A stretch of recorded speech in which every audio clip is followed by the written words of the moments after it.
अमूल्यक इस अध्याय की शुरुआत कहते हुए करते हैं, मेरे भाइयों, मुझे लगता है कि यह असंभव है कि आप परमेश्वर के पुत्र मसीह के बारे में कही गई बातों से अनजान हो, जो दुनिया के पापों को अपने ऊपर लेने के लिए आएंगे। अल्मा ने आपको विश्वास, धैर्य और परमेश्वर के वचन को ग्रहण करने के लिए अपने दिलों को तैयार करने की आवश्यकता के बारे में सिखाया है। उसने आपको परमेश्वर के वचन का प्रयोग करने के लिए पर्याप्त विश्वास रखने के लिए प्रोत्साहित किया है। आपके मन में सबसे बड़ा सवाल यह है कि क्या परमेश्वर का वचन मसीह में है या कोई मसीह नहीं होगा? मैं आपको गवाही देता हूं कि मसीह दुनिया के पापों को अपने ऊपर लेने के लिए मनुष्यों के बच्चों के बीच आएगा। यह आवश्यक है कि प्रायश्चित किया जाए, क्योंकि अनंत परमेश्वर की महान योजना के अनुसार इसके बिना सभी मानव जाति नष्ट हो जाएगी। सभी पतित और खो गए हैं और प्रायश्चित के बिना नष्ट हो जाएंगे। यह मनुष्य या जानवर का बलिदान नहीं होना चाहिए, क्योंकि कोई भी मनुष्य दूसरे के पापों का प्रायश्चित करने के लिए अपना खून नहीं बहा सकता। प्रायश्चित अनंत और शाश्वत होना चाहिए।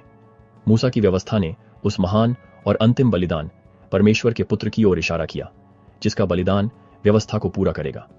यही व्यवस्था का पूरा अर्थ है, और उनके अनंत और शाश्वत बलिदान के माध्यम से ही हम बचते हैं। दया न्याय की मांगों को पूरा करती है। केवल पश्चाताप और मसीह में विश्वास के माध्यम से ही हम उस दया तक पहुंच सकते हैं जो हमें बचाती है। पश्चाताप के बिना केवल न्याय ही हमें निगल जाएगा। दया के लिए परमेश्वर को पुकारो, अपने आप को उसके सामने नम्र करो और सांसारिक और आध्यात्मिक आशीर्वादों के लिए प्रार्थना करो।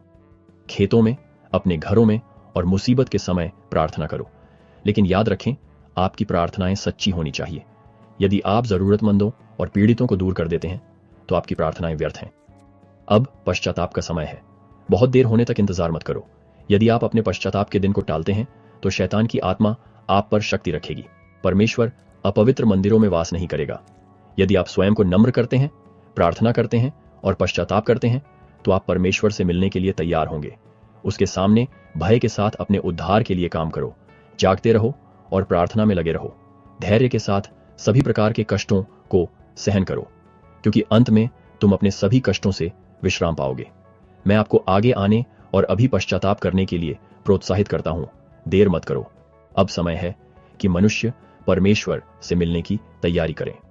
विश्वास, पश्चाताप और नम्रता के माध्यम से खुद को तैयार करो